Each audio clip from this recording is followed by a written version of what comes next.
राजीव सेठी का सवाल है, बीईएल और एचएएल के बारे में नई खरीदारी करना चाहते हैं, ये देहरादून से इनका सवाल है। तो एक की बात करते हैं, पहले बीईएल को ही देख लेते हैं।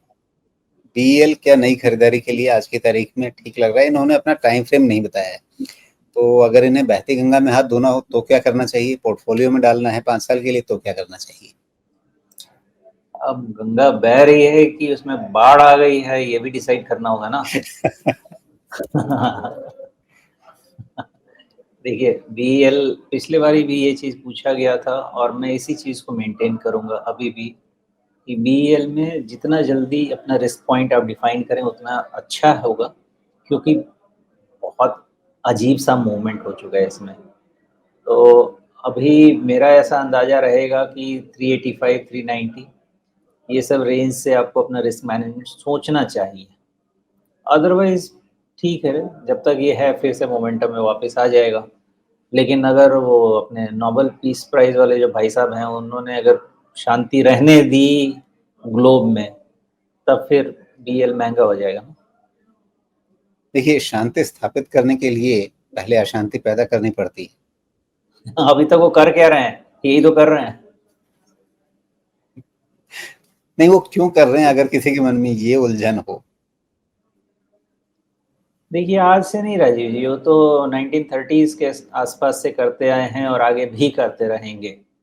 वहाँ पे आसान है ना पैसा, बिकॉज़ देखिए अभी एक चीज़ और बताइए, यूरोप को उन्होंने बोल दिया कि भाई हम तुमको कुछ खास प्रोटेक्शन नहीं देने वाले, तुम अपना देख लो। यूरोप क्या ओवरनाइट अपना बना देगा क्या सारा का सारा जो भी उसको चाहिए? कोई वो बात कहाँ से नहीं, लेगा? तो बीएल से ले ले, एचएएल से ले ले। नहीं, अमेरिका से लेंगे, वो नहीं उनसे लेगा तो फिर धमकी भी तो देते हैं, नहीं लोगे तो समझ लो क्या करेंगे। उन्हीं को लड़वा देंगे, कौन भरोसा भाई? उनका थोड़ी भरोसा है। वो बे लेना उन्हीं से है। अभी दादा है पूरे वर्ल्ड का। अच्छा ठीक है, आप ठीक है, 60-70 उनसे ले लेंगे, 30-40 तो कुछ लें एचएएल से, एचएएल से, बीएल से।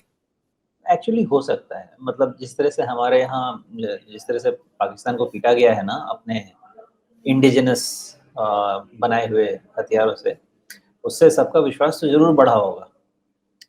और कौन-सा था वो, कौन-सा एफ समथिंग जो यूएस वाला था जो गिरा पड़ा, 35। मिला F-35 था। नहीं, इधर वाला जी। नहीं, वो पाकिस्तान में जो मार के गिराया था, उनका ही था, यूएस वाला था।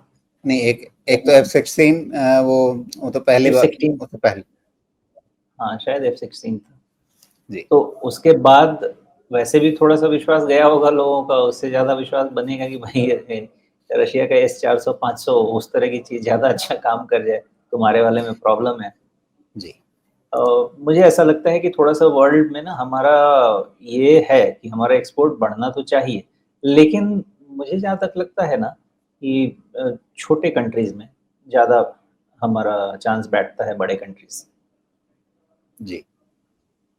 नहीं, मेरी तो हाइपोथेसिस ये है, वो शायद अगले 10 साल में प्ले आउट हो, कि जैसे-जैसे अ, दुनिया की एनर्जी रिक्वायरमेंट्स जो हैं वो तेल से कम होनी शुरू हो जाएँगी, तेल पर निर्भरता कम होगी, वैसे-वैसे अमेरिका का इंटरेस्ट जो है वो पश्चिमी एशिया में कम होना शुरू हो जाएगा। लेकिन उनको सुरक्षा की ज़रूरत रहेगी, तो फिर क्या करेंगे वो? भारत से दोस्ती पहले से है उनकी, थोड़ी-सी तो चीज़ें वो यहाँ से लेना शुरू कर देंगे फिर। जो आज 100% वो डिपेंडेंट है कि अमेरिका हमारा माई-बाप, वही सुरक्षा करेगा, हमें कुछ सोचने की ज़रूरत नहीं है। लेकिन जब तेल नहीं तो फिर अमेरिका का खेल नहीं। अमेरिका टोटल हार्डकोर कैपिटलिस्ट, किसी का दोस्त नहीं है। सिर्फ़ मतलब के साथ ही, सुना है ना? मतलब के साथ ही। तो वही ना, मतलब खत्म हो जाएगा जैसे ही तेल का खेल खत्म हुआ, अमेरिका का कोई इंटरेस्ट नहीं बचेगा ये पश्चिमी एशिया में। बिल्कुल नहीं बचेगा। देखिए, जब नोबेल पीस प्राइज़ पाना था तो पाकिस्तान को लंच पे बुला लिया ना, है ना?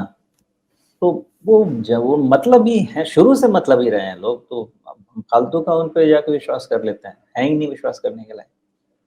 मैं तो जी। फिर रिपीट करूँगा, मैं नॉर्थ कोरिया पे विश्वास करूँगा। पता है वो न्यूक्लियर बम मार सकता है। वो बोलेगा मार देगा। लेकिन अमेरिका तो पीछे में ही कुछ करेगा। बाइडेन भी क्या करा के गए थे, अभी तो कितनी सारी चीज़ें न्यूज़ आया ही था ना बाद में। जी। तो वो लोग जो दिखते हैं वो हैं नहीं।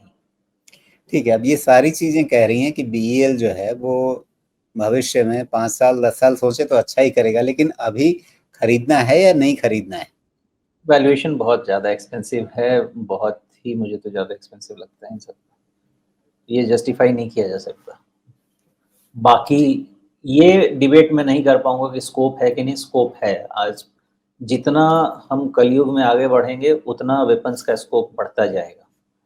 लेकिन वैल्यूएशन इज़ समथिंग जो हमको रोके। ओके। तो फिर वो आईटी वाला फ़ॉर्मूला लगाएँ क्या, जो 26,000 के आईटी पे आपने लगाया था, टैक्टिकल बाय? अभी नहीं समय आएगा तो अभी बोलता हूँ, अभी नहीं, वो इसका समय नहीं। अच्छा, मतलब आज की तारीख में बहुत गर्म लोहा है, छूना नहीं है। वो खुद का ही हाथ जल जाएगा।